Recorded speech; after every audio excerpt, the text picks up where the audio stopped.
Welcome to the reading of Guide's Greatest Hero Stories. Chapter 3. Day the Sheep Came Through. As told to Lilith Sanford Rushing, September 5, 1962. Any time now, the sheep herds will come through, Papa announced one spring morning at breakfast. Seeing the sheepmen and their dogs drive the herds through town on their way to market will be something you'll never forget. His eyes turned my way. Jenny, aren't you excited? No, I wasn't. I had a heavy burden in my heart. It had been there ever since Laura French had joined our school about 6 weeks before. Jenny's always grouchy these days, complained my older brother Joey. She won't even play catch with me anymore. I felt my mother's eyes on me, and I looked down at my plate. I had told her about the worry gnawing inside me. That Laura French, her cruel tongue, was as painful as a bee sting. She would join me every morning on the way to school, and then my humiliation would begin. Laura was the prettiest girl in our school. She was about 1.5 years older than the rest of us, but she was always pale and headachy, and could never take part in the strenuous games. For some reason, she detested me, and because Laura was popular, the other girls shunned me too. We finished breakfast, and I dressed for school. As my mother braided my hair, she said, "I know it's hard, but ask God to help you. He never fails." And, Jenny, did you ever ask yourself whether you might be doing something to make Laura treat you the way she does? You know, the Bible says, do good to those who hate you. Pray for those who mistreat you. Turn the other cheek. Oh, Mother, I've tried and tried. I can't understand why she torments me. I've never done a bad thing to her.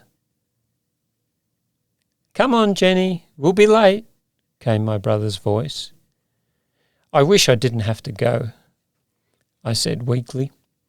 But soon I was on the way to school, near the big bridge that spanned the Concho River. Laura and her brother Grant joined us. Then Joey and Grant left to go to the junior high school.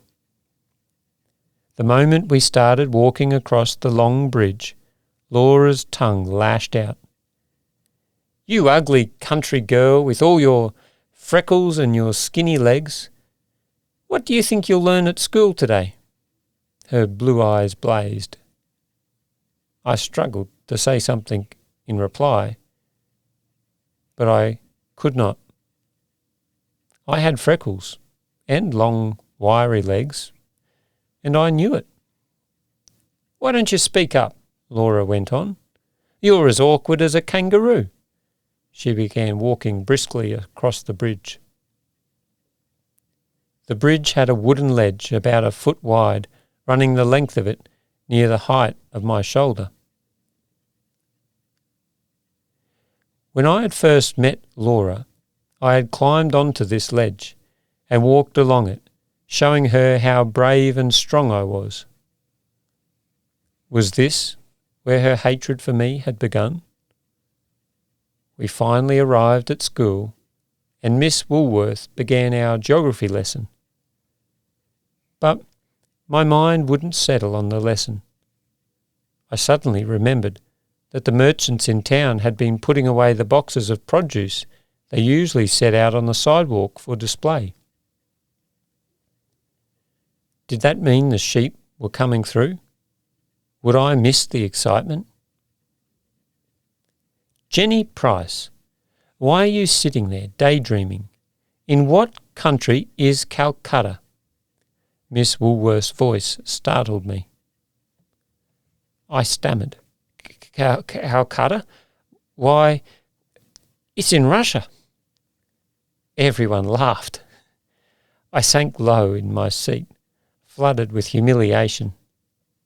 Laura leaned across the aisle and whispered loudly, "Numbskull, dumbbell." I wanted to cry, but I couldn't. Then the devil must have moved in my being. I began to plot a way to get back at Laura. How could I hurt her as much as she had hurt me? I cast aside all the wise words our Bible has for our conduct. I forgot that I had one friend, even when all the world was against me. I revived somewhat when the teacher said, "Jenny, please go to the blackboard and work out this example in division. You're the only pupil who seems to understand how to divide fractions." But at recess, my misery returned tenfold. I don't know how Laura ever managed it, but I found that she had written the word kangaroo in large letters on the back of my white blouse. The others laughed, as if their sides would split. After crying a while in the library, behind a book rack, I took off the blouse and turned it inside out. It looked odd, but it was better than it had been. The rest of the day the other students were dying to laugh at my funny-looking blouse, but they dared not do it in the schoolroom. The only thing that kept me from despair was my new determination. I was going to get even with Laura French. School let out early, and in the hurry, I lost sight of Laura. Going down the crowded schoolhouse stairs, I noticed the amusement in the eyes of my classmates. "You won't find Laura," a tall boy told me. "She was feeling sick and hurried home." I glared at him and went on. Then I remembered that there was a big stick lying near the edge of the playground. I snatched it up and ran to the street. I would beat Laura's legs and arms. I would hit her hard all over her body. I would pull out most of that beautiful hair.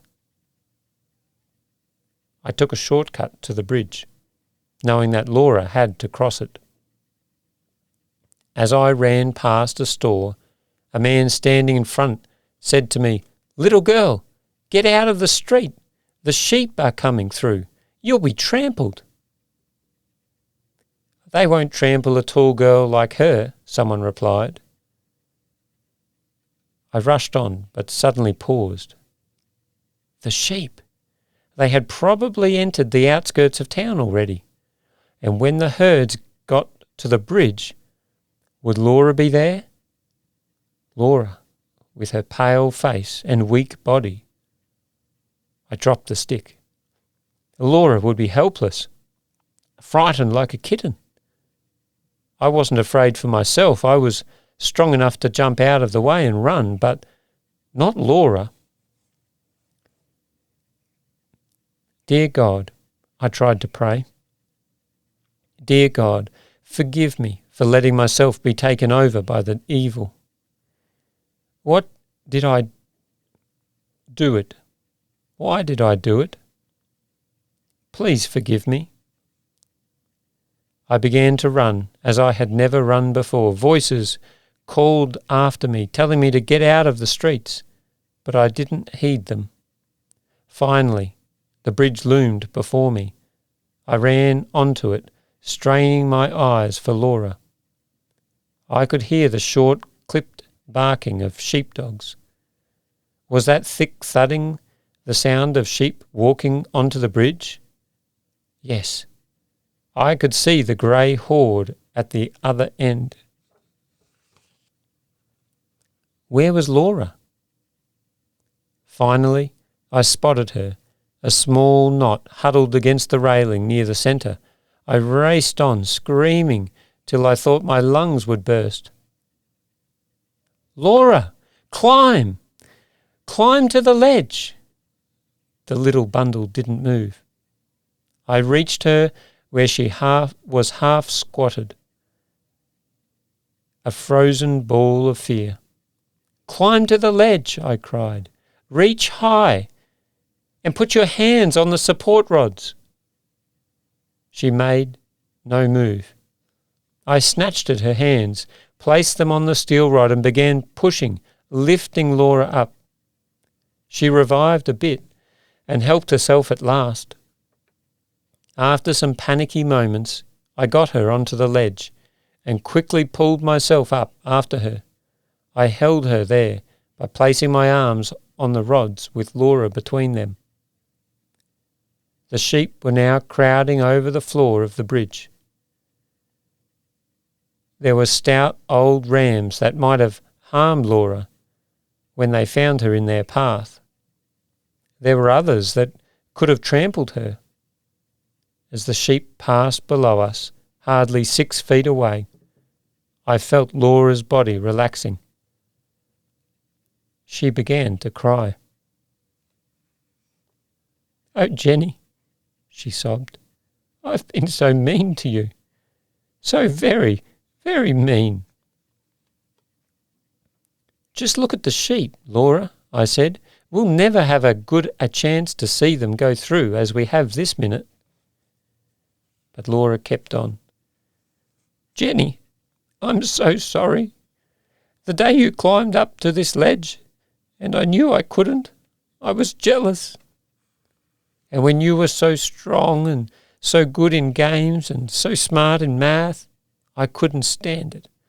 I was sick 2 long years and couldn't play. I got behind my class. I failed twice in math. I hated you, Jenny. But I don't now. Please, please, can you understand?" "Yes, Laura," I said. "I understand." I felt light and happy again. Laura said, "Jenny, we can be friends, can't we?" "Yes."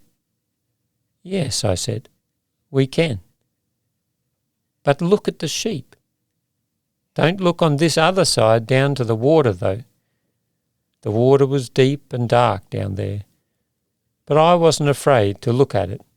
I had just conquered water so much deeper, so much darker, and more dangerous that ordinary water could not frighten me.